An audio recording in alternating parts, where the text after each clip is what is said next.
Wuih, Lord, ada kabar baik nih. Mas Wapres Gibran ternyata bikin KTT G20 terkejut. Hahaha, para pembenci New Wonyor dan Modiar.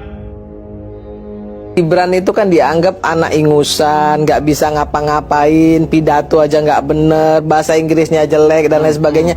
Sekarang dia diminta Pak Prabowo tuh untuk membuktikan, ya tampil, buktiin sebagai wakil saya kamu tuh pantes. Ini Wapres Gibran, ingat Wapres Gibran, bukan robot, bukan AI, bukan juga ditanam chip nih di mulutnya, ya.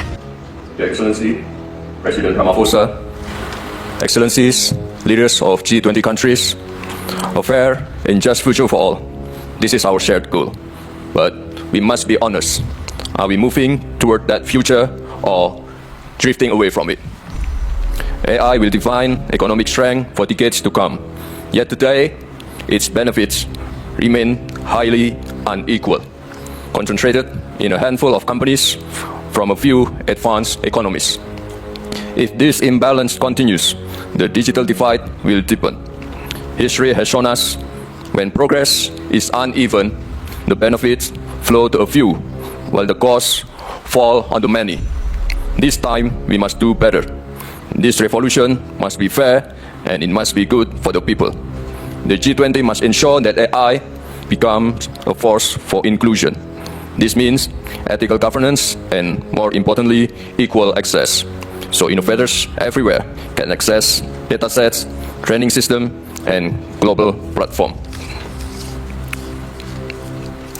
Indonesia believes inclusive transitions are possible, and therefore we support G20 Decent World Compact for fair wages, gender equality, reskilling, and social protection.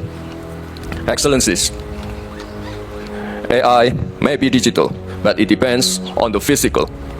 From data center to advanced chip, AI relies on critical minerals. And global demand for these inputs is growing fast. But for too long, developing countries exported raw materials while the real value was taken elsewhere. Past industrial revolutions were built on this imbalance. We must not repeat it. This is why Indonesia chose a different path. We build industry at home and invest in downstream transformation and ensure our people benefit from their own natural wealth. This is not about closing doors, it's about opening fair partnership, linking investment, technology transfer, and responsible practices for critical minerals. Excellencies, a fair and just future will not happen by itself. It requires leadership and cooperation to ensure this new industrial revolution lifts all nations, not only a few.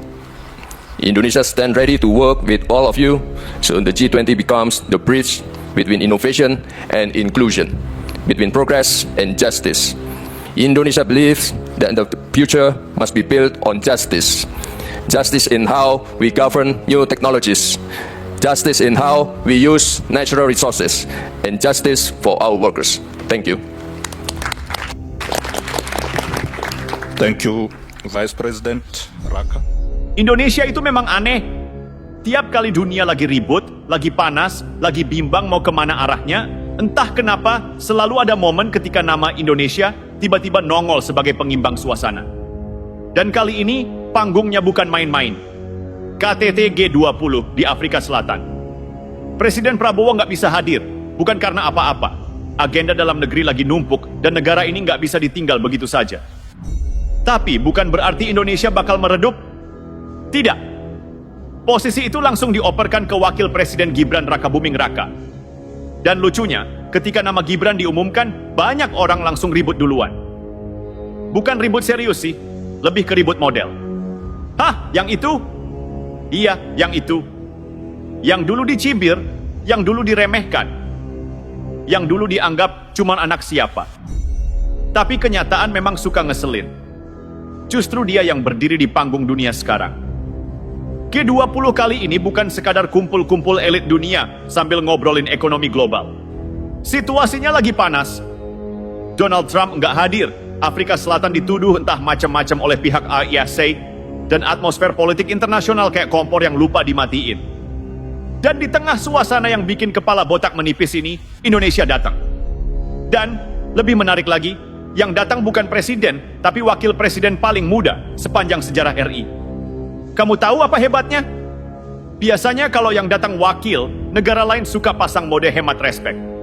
Tapi untuk Indonesia, tidak terjadi. Gibran datang ke Johannesburg, dan yang menyambut dia bukan cuma rombongan pegawai biasa, tapi pejabat penting Afrika Selatan, tarian Pansula, dan seluruh protokol kehormatan. Artinya, Indonesia dihormati. Dan Gibran mewakili negara itu dengan penuh. Absennya Prabowo bukan tanda melemahnya posisi Indonesia.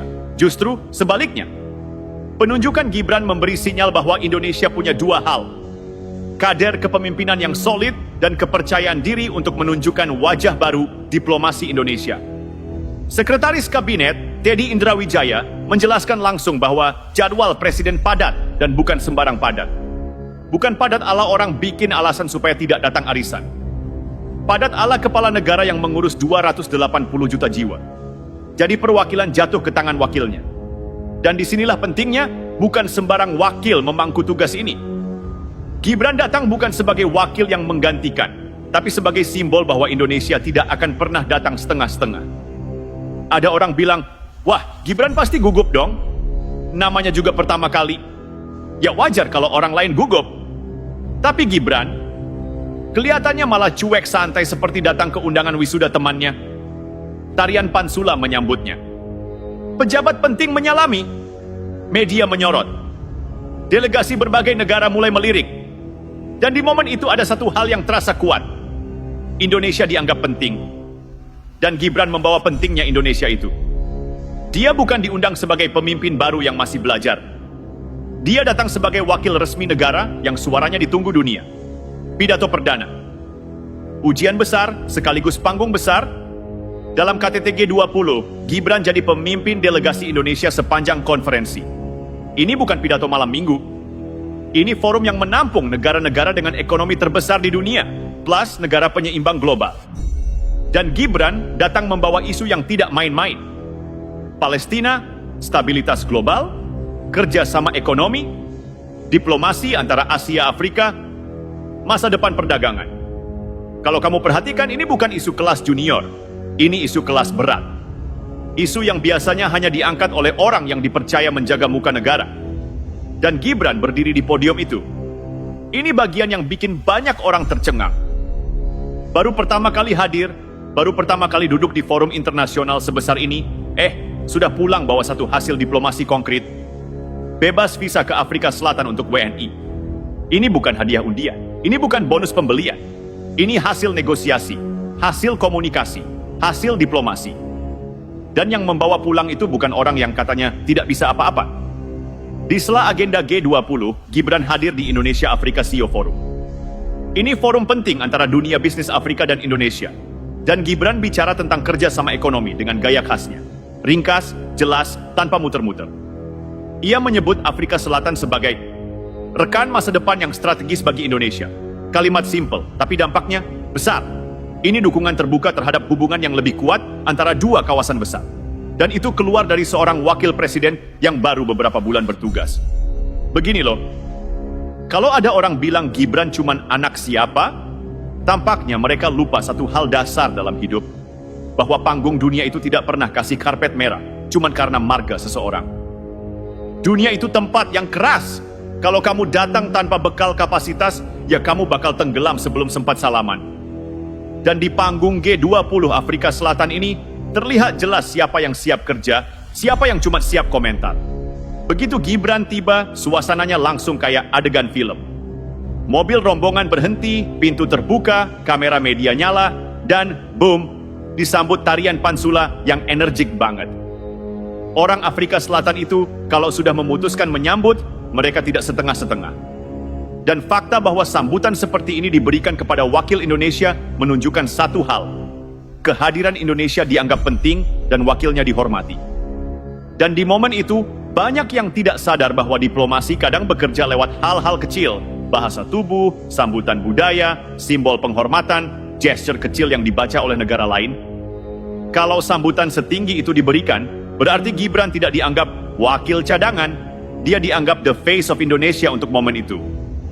Ketika negara-negara lain datang dengan rombongan super formal, Gibran datang dengan gaya khasnya.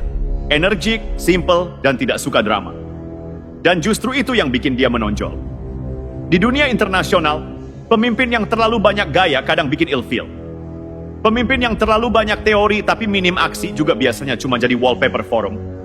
Tapi Gibran, nggak begitu. Orangnya to the point, cepat, dan tahu kapan harus bicara, kapan harus dengar. Buktinya, di hari pertama saja dia sudah dapat akses masuk ke berbagai pertemuan bilateral yang di negara lain biasanya cuma dihadiri menteri senior. Kok bisa? Karena negara lain melihat Indonesia sebagai negara yang trustworthy dan melihat Gibran sebagai representasi yang layak diajak bicara. Dan di dunia diplomasi kepercayaan itu mahal sekali. Ingat ketika pidato Prabowo di PBB beberapa waktu lalu bikin banyak negara tiba-tiba ngelirik Indonesia, yaitu momen itu masih terasa sampai sekarang. Prabowo bilang Indonesia siap mengirim 20.000 personel penjaga perdamaian. Itu bukan angka asal ngomong. Itu angka yang membuat banyak negara sadar bahwa Indonesia tidak mau hanya jadi penonton. Dan ketika G20 berlangsung dalam suasana panas, ketidakhadiran Trump, tuduhan-tuduhan liar, tensi politik Afrika Barat yang naik. Indonesia datang sebagai negara yang bisa diajak bicara, bukan negara yang menambah keramaian. Gibran membawa itu. Dia datang bukan untuk adu keras suara, tapi membawa kredibilitas negara yang konsisten mendorong stabilitas. Kalau ada orang yang mengira Gibran akan gugup ketika harus pidato di hadapan para pemimpin dunia, mungkin mereka belum pernah melihat bagaimana dia menghadapi ribuan serangan komentar setiap hari di internet tanpa kedipan mata. Jadi ketika dia naik ke podium dan memegang mikrofon, atmosfernya berubah. Dia tidak butuh gimmick, tidak butuh kata-kata bombastis. Dia bicara tentang Palestina, tentang hak kemerdekaan, tentang nilai moral Indonesia dalam mendukung rakyat yang tertindas. Ini bukan topik ringan. Ini isu yang bahkan negara besar pun sering menghindar untuk bahas. Dan Gibran dengan gaya simple khasnya mengangkat itu dengan tenang. Itu keberanian diplomatik. Karena bicara benar di panggung global bukan hal mudah. Lalu dia bicara soal kerja sama ekonomi, energi hijau, dan masa depan perdagangan Asia Afrika. Dan anehnya, banyak delegasi tampak lebih fokus daripada sebelum-sebelumnya. Mungkin karena mereka tidak mendengar pidato yang terlalu akademis. Mungkin karena mereka mendengar seseorang yang berbicara apa adanya. Atau mungkin karena mereka merasa ada sesuatu yang segar dari cara Indonesia tampil kali ini. Nah, ini bagian yang bikin banyak orang terdiam. Kamu tahu, diplomasi biasanya berbulan-bulan. Kadang bertahun-tahun. Kadang gagal terus. Tapi kehadiran Gibran di Forum Indonesia Afrika CEO Forum langsung menghasilkan sesuatu yang konkret, bisa disentuh, bisa dipakai, dan bisa dinikmati rakyat. Warga negara Indonesia dapat bebas visa ke Afrika Selatan. Ini berdampak pada investasi, perdagangan, UMKM, ekspor, sektor pariwisata, mobilitas profesional, hubungan diplomatik jangka panjang, dan ini bukan pencapaian kecil.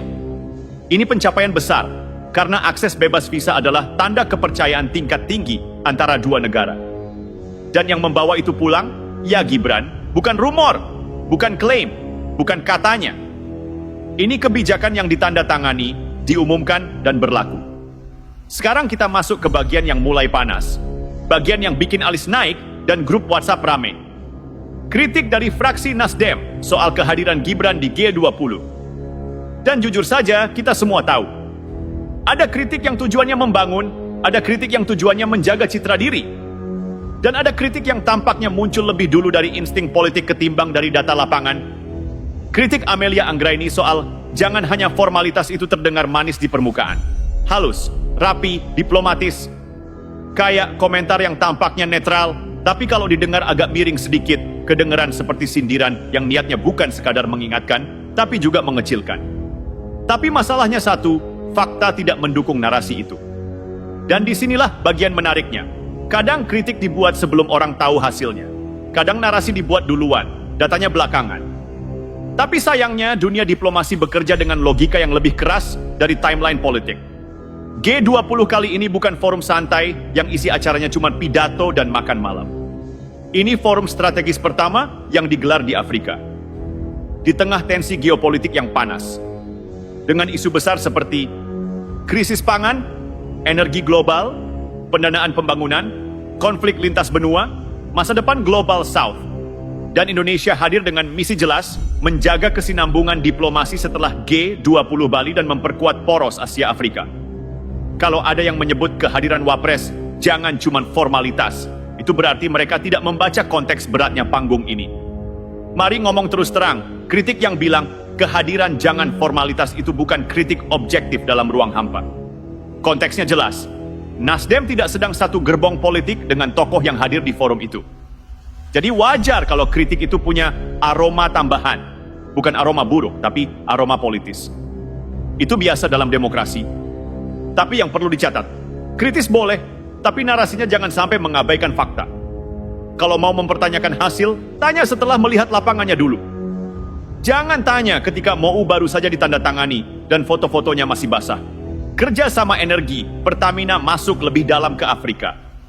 Pertamina resmi menjalin kerja sama hulu migas dengan Afrika Selatan. Ini bukan sekadar ngobrol. Ini pembukaan akses ke sumber energi baru, penguatan cadangan, dan peluang diversifikasi pasokan. Dalam situasi global yang rentan, ini aset strategis. Dan itu terjadi bersamaan dengan kehadiran Gibran. Industri pertahanan, Dahana teken MOU bahan peledak. PT Dahana, Defend ID, menandatangani perjanjian pendirian fasilitas bahan peledak untuk eksplorasi tambang. Ini artinya memperkuat industri strategis Indonesia, membuka pasar Afrika untuk BUMN pertahanan, meningkatkan jejak Indonesia di supply chain tambang global. Kalau ini bukan hasil, lalu apa? Forum Bisnis Tingkat Tinggi, ISA HLBC. Forum ini mempertemukan pelaku bisnis besar dari dua negara. Isinya bukan cuma salam-salaman. Ada penajaman peluang kerja sama di pertahanan, agribisnis, telekomunikasi, pusat data. Ini bukan forum seremonial. Ini forum yang menautkan investasi lintas sektor. Diplomasi MIKTA, Indonesia menegaskan perannya. Indonesia menunjukkan konsistensi, stabilitas sikap, dukungan terhadap transisi kepemimpinan MIKTA. Ini bukan hal remeh. MIKTA adalah platform negara menengah yang punya pengaruh besar di isu global. Dan kehadiran Indonesia di sini memperkuat posisi kita sebagai middle power yang dihitung dunia. Diplomasi simbolik tingkat tinggi. Gibran disambut langsung oleh Presiden Cyril Ramaphosa. Ini bukan sambutan standar. Ini level penghormatan yang jarang diberikan ke tamu negara yang datang dengan posisi wakil. Lalu Gibran menyampaikan pidato perdana di panggung G20 dan mengangkat isu pangan, pembangunan, dan keberlanjutan. Itu isu kelas berat. Dan dia menyampaikannya dengan percaya diri. Pertemuan bilateral dengan banyak kepala negara. Daftar pertemuannya panjang. Presiden Finlandia, PM Ethiopia, Presiden Korea Selatan, dan beberapa delegasi strategis lainnya. Pertemuan seperti ini bukan dibuat karena ada waktu kosong. Pertemuan bilateral di G20 sifatnya request only. Itu artinya negara-negara ini mau bertemu Indonesia. Itu indikator kepercayaan. Dan Gibran pemegang mandat diplomatik untuk mewakili negara. Narasi kehadiran Gibran jangan hanya formalitas. Kedengarannya memang halus, tapi tidak akurat. Fakta di lapangan sudah bicara sendiri. Ada kerjasama energi, ada MOU industri pertahanan, ada forum bisnis lintas sektor, ada penguatan posisi Indonesia di G20 dan MIKTA. Ada sambutan langsung dari Presiden Afrika Selatan. Ada pertemuan bilateral dengan beberapa kepala negara. Ada pidato perdana yang berisi isu konkret. Ini bukan daftar hadir untuk foto. Ini daftar diplomasi nyata. Kalau ada yang tetap bilang kehadiran Gibran tidak membawa hasil, maka itu bukan lagi kritik. Itu sekadar narasi yang belum diperbarui datanya. Pada akhirnya semua drama, cercaan, dan ocehan yang dilempar ke Gibran itu cuma satu. Ketakutan. Takut karena yang mereka kira anak kemarin sore ternyata malah melesat lebih cepat daripada ekspektasi siapapun. Takut karena realita di lapangan nggak sesuai dengan narasi yang mereka bangun. Takut karena mereka terpaksa menelan kenyataan kalau kerja nyata selalu lebih keras daripada suara nyinyir. Lucunya lagi, semakin mereka ribut, semakin Gibran jalan terus. Semakin mereka maki, semakin banyak yang penasaran. Semakin mereka hina, semakin jelas siapa yang beneran sibuk kerja dan siapa yang sibuk drama. Pada titik ini, semua orang juga sadar kok, yang paling berisik itu biasanya yang paling sedikit prestasinya. Yang paling hobi ngata-ngatain, biasanya yang paling minim kontribusi. Dan yang paling kaget lihat Gibran makin naik, ya mereka-mereka juga yang dulu ngejek, meremehkan, bahkan ngetawain. Sekarang malah mereka yang kelimpungan sendiri. Jadi intinya simple bro, Gibran nggak perlu membalas para pencaci.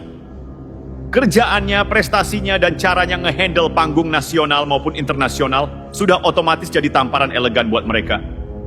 Dan justru karena mereka terus-terusan nyinyir, makin kelihatanlah siapa yang benar-benar maju dan siapa yang cuma jalan di tempat sambil ngomel. Kalau para pembenci itu merasa makin terpojok, makin malu, makin kebanting sama fakta di lapangan, ya itu bukan salah siapa-siapa. Itu cuma bukti bahwa yang meremehkan akhirnya dipermalukan oleh kenyataan. Yang mencaci akhirnya disudutkan oleh prestasi, dan yang meradang akhirnya kelelahan sendiri melihat orang yang mereka hina malah makin bersinar. Sementara itu Gibran, santai, tetap jalan, tetap kerja, tetap naik kelas. Mereka ribut, dia maju. Dan di dunia nyata, yang menang ya yang maju. YouTuber Nusantara!